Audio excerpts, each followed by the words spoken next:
በመልዕልተ መስቀል ሥጋውን ቆርሶ ደሙን አፍሶ ለሚሰጣችሁ ለሕይወት ምግብ ለሥጋውና ለደሙ ተገዙ እንጂ የመብል ባሪያ አትሁኑ። እየጾመ በእምነት የሚጸልይ ሰው ጸሎት ይላል በአየር ላይ እንደሚበር እንደ ንስር ፀጉር ነው የሚለው። እንደ ንስር ጥጋቡ አያሰጥመውም፣ በእንቅልፍ ባህር አይሰጥምም ማለት ነው። ስለዚህ ከፍ አድርጎ ጸሎቱ የሚያርግለት ጥጋቡን የቀነሰ ሰው ነው። የጾመኛ ሰው ጸሎት ያርጋል። ጾምን መሻር የውርደት ምንጭ ነው። ሰው ወጥመድ ውስጥ የሚገባው በመብል ምክንያት ነው። ኮዳም ሰዎች ናቸው ሀገርን የሚሸጡ። ኮዳም ሰዎች ናቸው ሕዝብ የሚሸጡ። ኮዳም ሰዎች ናቸው ራሳቸውንም የሚሸጡ የሆዳቸው ባሪያዎች። እለ ከርሶሙ አምላኮሙ። ኮዳም ሰዎች እንኳን ወገናቸውን አምላካቸውን ይሸጣሉ። እንደ ይሁዳ ያሉት። ሰው ካልጾመ ልቡ ይጨልማል። ነውሩን በአደባባይ ሲሰራ ሀፍረት የማይሰማው ሰው፣ ክፋት ሰርቶ የማይጸጸት ሰው እሱ በአብ ነው። ሆዳም ሰውም እንዲሁ አሳማ ነው። ሰው በቀዲው ጥግብ ታምር ፍለጋ ዝም ብሎ ማጥናት ሲያቅት ጊዜ ዝም ብለት እየበላ ለጥበልና እስቲ እንዲያው የጥናት መድኃኒት ምንድን ነው ተበጥብጦ የሚሰጣል እያልክ ተጃጃል። እንግዲህ አታጠናም ተግታ እንቅልፍህን አትቀንስም። እንዲ ተጋድመህ እንደ ግንድ እያደርክ እንዲህ ነው አብሾ በየት ነው የሚገይበል? እንግዲህ ያለ ነገር የለም። እንዲሁ የሚደገም አለ የእውቀት የድሮ አባቶች የሚጠቀሙት ነበረ። ጥጋብ እጅግ በጣም ክፉ ነው። ዝሙት የሚወለድ ከምንድን ነው? ከጥጋብ። ብዝሃ ዕፀው ያስተናድዶ ለእሳት ወብዝሃ መብል ያስተናድዶ ለፍቶት። የእንጨት ብዛት እሳቱን በደንብ ያነደዋል። የመብል ብዛት ዝሙትን በደንብ በሰውነት ውስጥ ያቀጣጥለዋል ይላል። እንጨት በጨመርን ቁጥር እሳቱ እንደሚጨምረው መብል ስንጨምር ዝሙት ይጨምራል ማለት ነው። ይሄ ነው። ከተራበ ሰው ሰውነት ዝሙት አይገኝም። ዝሙት የሚገኘው አርፎ ከሚበላ ከሚጠጣ ሰውነት ነው። እየበላ ከማይሰድ ከማይጾም ያለመጠን ከሚበላ ከእንዲህ ያለ ሰው ዝሙት ይሰለጥንበታል። ስለዚህ የኖህ ዘመን ሰዎች የክፋታቸው መነሻ ጥጋብ ነው። አብዝተው በሉ። ሲበሉ አንድ ሴት አልበቃቸው አለ። ለሴቶቹ አንድ ወንድ አልበቃቸው አለ። ሴቶቹ 7 ወንድ፣ አንዲት ሴት በቅዱስ መጽሐፍ እንደተጻፈ መሬት አፍ አውጥታ እስከምትከስ ድረስ ከወንድና ከሴት ጋር ብቻ ሳይሆን ከመሬት ጋር ዝሙት እስከሚፈጽሙ ድረስ እንደ ባዝራ እንደ ፈረስ ልጅ እናቱን እናት ልጇን ዝምድና እስኪፈርስ ድረስ ያደረሳቸው ምንድነው ስትሉ ጥጋብ። ንፍር ውሃ አምጥቶ በሰማይ 7 መስኮት በምድር 7 ከፍቶ መሬትን እግዚአብሔር በፈላ ውሃ ቅቅል አድርጎ የጨረሰ በምንድነው ነው? በጥጋብ ነው። በሰዶም ሰዎች ቅድም እንደነገርኳችሁ የሰዶም ኃጢአቷ ይሄ ነው፣ ጥጋብ። እንጀራን መብላቷ፣ መዝለሏ፣ ማረፏ፣ እረፍት ማብዛቷ ዝሙትን ወለደ። ዝሙት ከምን ይወለዳል ካላችሁኝ፣ ከጥጋብ ይወለዳል። ሶበ ይጠፍ እሳት ይከውን ሐመደ። እንጨቱን ስንቀንሰው እሳቱ ይጠፋል፣ ነበልባሉ ይበርዳል። ነበልባሉ ሲበርድ አመድ ይሆናል። መብል ሲቀነስ የዝሙት እሳት ይጠፋል። ከማዊ ይላል ተመልከቱ። ዘይሐጽጻ ለመብል ያስየስላ ለፍቶቱ።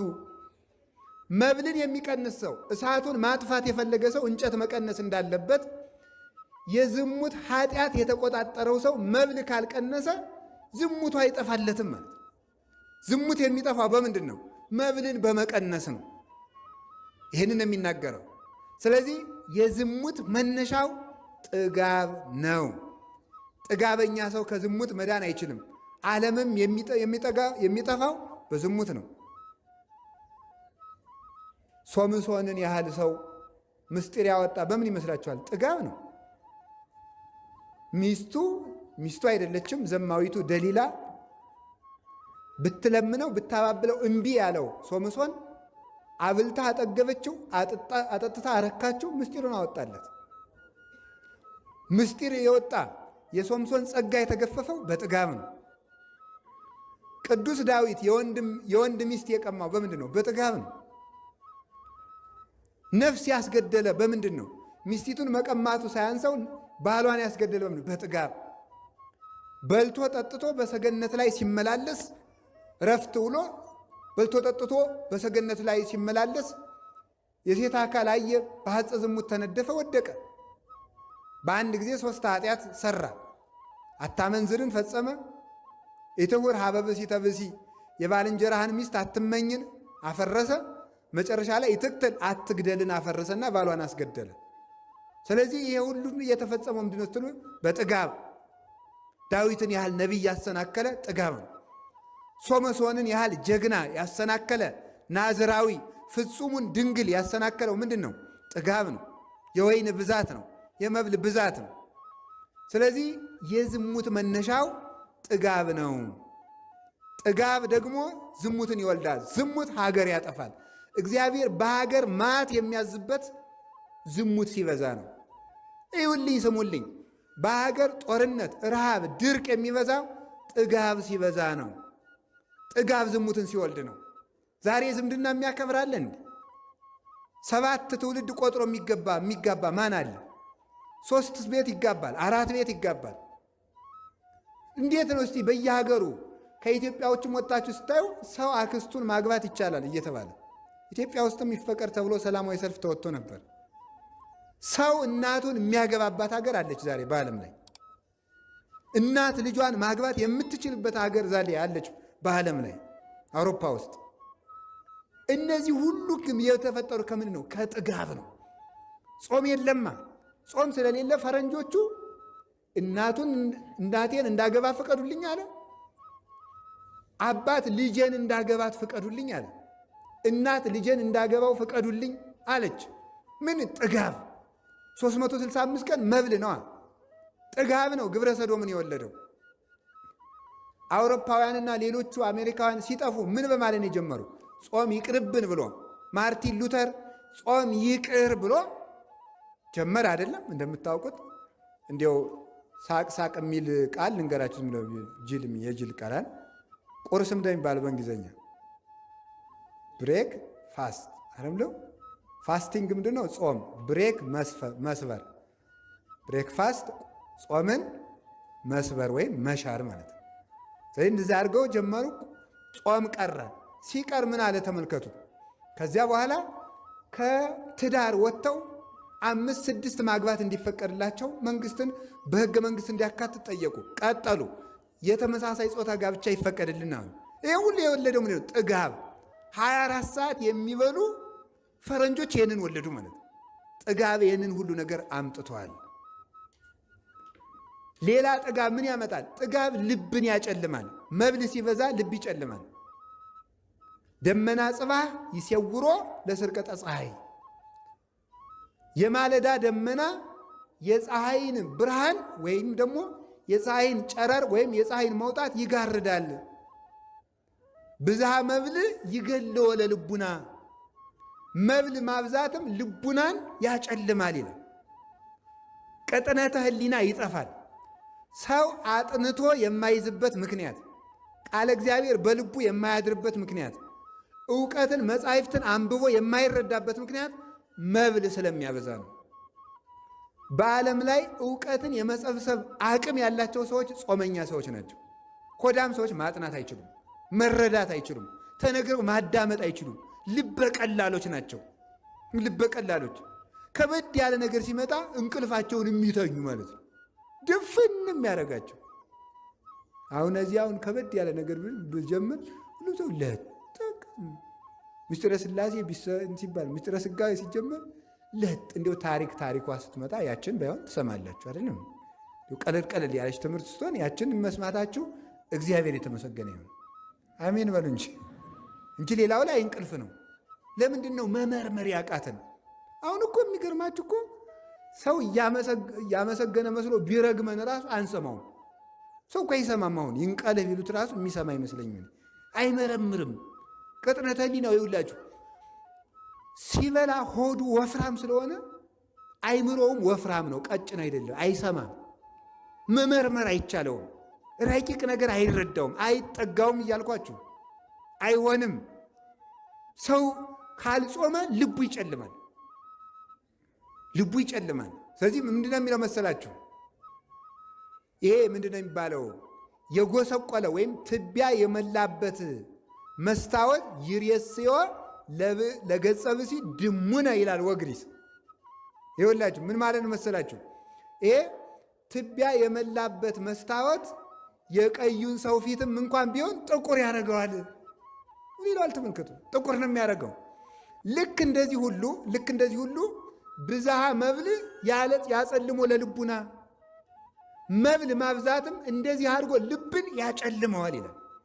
ስለዚህ የእውቀት ማነስ፣ አጥንቶ ያለመረዳት፣ ነገሮችን ያለመመርመር፣ አስተዋይ አለመሆን የሚመነጨው ከመብል ብዛትና ከጥጋብ ነው ማለት ነው። ከጥጋብ ብዛት ነው። አጥንተን የምንረሳ የምንሆነው ለዚያ ነው። ትጋት የሚጠፋው በጥጋብ ምክንያት ነው። ቁሞ መጸለይ፣ ተግቶ ማስቀደስ፣ ነጋ ለኪዳን መሸ ለቁርባን ማለት የሚቀረው በምንድን ነው? በጥጋብ ነው። ተመልከቱ፣ ስጋሁ ለጸዋሚ ኢይትካህሎ ከመ ይኑም ኩላ ሌሊተ መጽሐፈ መነኮሳት የሚለው የጾመኛ ሰው ሰውነት ሌሊቱን ሙሉ ተኝቶ ማደር አይቻለውም ነው የሚለው። የጾመኛ ሰው ሰውነት ሌሊቱን ሙሉ ተኝቶ ማደር አይቻለው። ትጋት የሚወለደው ከጾም ነው። ሰንፍና እንቅልፍ የሚወለደው ከመብል ነው። መብል የቀነሰ ሰው ምን ያደርጋል መስላችሁ? እሱ ልቡና ሁሉ ትጉህ ነው። ሰውነቱ ሁሉ ሸካፋ ነው። ንዝላል አይደለም። ስለዚህ ሰው ተግቶ መጸለይ ይቻለው ዘንድ ምን ማድረግ አለበት? መጾም ይጠበቅበታል። ጥጋብ ደግሞ በአንጽኑ ልብን ያጨልማል። እሱ ብቻ አይደለም።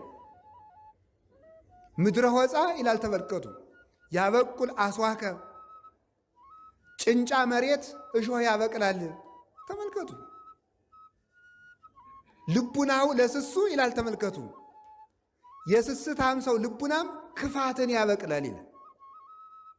ክፋት የሚበቅለው ከጥጋብ ነው። ይሁላችሁ ዝሙት ይበቅላል አልኳችሁ፣ ስንፍና ይበቅላል አልኳችሁ። ድንቁርና የሚበቅለው ራሱ ከምንድን ነው? ከጥጋብ ነው። ሰው አላዋቂ የሚሆነው በጥጋብ የተነሳ ያለመጠን በመብላት። ያለመጠን የሚበላ ሰው እውቀት የለውም ፈጽሞ።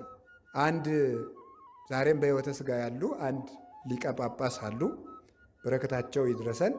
ምን ብለው ይናገራሉ? እየበሉ እየጠጡ ብሉያት ሐዲሳትን መረዳት አይቻልም። ተግቶ መጾም ይገባል። ተግቶ ማደር ይገባል። ስለዚህ ትጋት የእውቀት ምንጭ ነው። ረሃብ ደግሞ የትጋት ምንጭ ነው። ጥጋብ የእንቅልፍ ምንጭ ነው። እንቅልፍ ደግሞ የድንቁርና ምንጭ ነው። መብል ባለበት ትጋት የለም። ትጋት በሌለበት እውቀት የለም። እውቀት የሚሰበሰበው በትጋት ነው። ንብን ይዋት ተኝታ አይደለም ያን ሁሉ ማር የምትሰበስበው፣ ተግታ ነው፣ ወታ ወርዳ ነው። ስለዚህ ተመልከቱ፣ ንብ ማርን እንደምትሰበስብ ማር ቃለ እግዚአብሔር የሚሰበሰበው በትጋት ነው። በታምር አይደለም። ገርማል እኮ አሁንስ እንዲያው የማይገባ ነገር ልናገር ነው። ሰው በቃ እንዲሁ ጥግብ ታምር ፍለጋ ዝም ብሎ ማጥናት ሲያቅት ጊዜ ዝም ብለት እየበላ ለጥበልና እስቲ እንዲያው የጥናት መድኃኒት ምንድን ነው ተበጥብጦ የሚሰጣል እያልክ ተጃጃል። እንግዲህ አታጠናም ተግታ እንቅልፍትን አትቀንስም። እንዲህ ተጋድመ እንደ ግንድ እያደርክ እንዲህ ነው አብሾ በየት ነው የሚገይበል? እንግዲህ እንዲህ ያለ ነገር የለም። እንዲሁ እግዚአብሔር እንዲሁ የሚደገም አለ። የእውቀት የድሮ አባቶች የሚጠቀሙት ነበረ። ይህ እንዲሁ ማምላክን እንዲሁ ደም ያፈላል አዛኝ እንዲሁ አይባልም እንጂ ነውር አይደለም። እንዲህ የእነ ዮሐንስ አፈወርቅ ልጅ ሁነን እንዲሁ ይሄ ወረቀት ፍለጋ ድግምት ፍለጋ ደግሞ ምንድን ነው? ዮሐንስ አፈወርቅ ብሉይና አዲሳትን ያጠናቸው ምን አድርጎ ነው? 15 ዓመት በሙሉ ገብስ በሚዛን እየመዘነ እየበላ ነው። ትጋት ነው፣ ጾም ነው እውቀትን የሚገልጠው። ይሄ ደግሞ ጨጨጨጀጀ ዝም ብሎ ድዝድዝና ይሄ ክርታስ ፍለጋ ደግሞ መሮጥ ምንድን ነው ደግሞ? የሰው ልጅ ክርስቶስን ያህል ጥበብ እያለ ጥበብ ኃጢአት ነው ምንድን ነው? አሁን ስትሳቡት የቄሱ ተማሪ ሁላ እንዲያሚል ጥበብ ኃጢአት ነው እንዴት ነው ይላል። ጥበብ ኃጢአት ነው ማለት ምንድን ነው? ለእውቀት ብሎ የሆነ ነገር ቢጠጡ ምንድን ነው? ይሄ ተኝተ እያድርግ ያን በጥብጠት ጠጥተህ ሊቁነ እግዚአብሔርም አይፈልግም እንዲህ ያለ ነገር። እስቲ አሁን ከነቢያት ከሐዋርያት ከሊቃውንት አንድ ቅጠል በጥብጦ ሊቅ የሆነ ሰው አለ? የለም፣ ማንም የለም። ያሬድ ነው? አባ ጊዮርጊስ ነው? ዮሐንስ አፈወርቅ ነው? ቄርሎስ ነው? ማን ነው? እስቲ አሁን አንድ ማን አለ? እስቲ አሁን ለወደፊቱ ሰው የእውቀት መድኃኒት መጠጣት ይቻላል አይቻልም ብሎ ከጠይቃችሁ ከሊቃውንት የጠጣ ሰው አምጣ ነው። ከሊቃውንት የጠጣ ሰው አምጣ። እስቲ ከቅዱሳን በገድልም ሆነ በድርሳን እገሌ ይሄንን ቅጠል ጠጥቶ ሊቆን የሚል ካመጣት ጥሩ። አባቶቻችን ካላደረጉት ደግሞ ምንድነው? ንነሰን ተሉ እምነት አበዊነ ቅዱሳን ዘይንበለ ተወላውሎ ነው የሚለው ቅዱስ ቄርሎስ ሲናገር ሃይማኖተ አበው ላይ።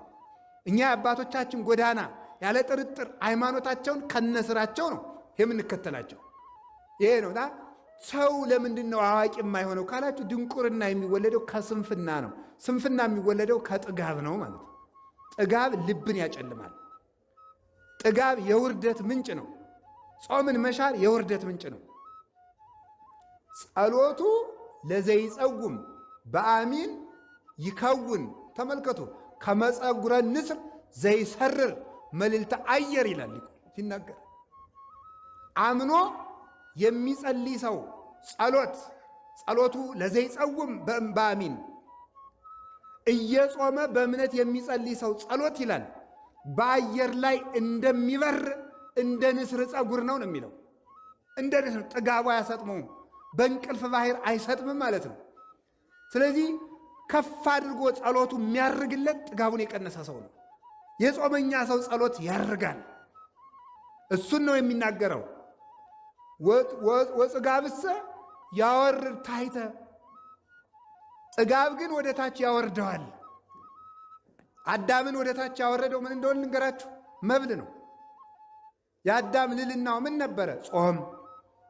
ሁላችሁ ወቁት። የአዳም ልልናው ጾም ነበር። የአዳም ውርደቱ መብል ነው፣ ጥጋብ ነው። ስለዚህ እግዚአብሔር የቅድስናን መጀመሪያ የጀመረው በጾም ነው።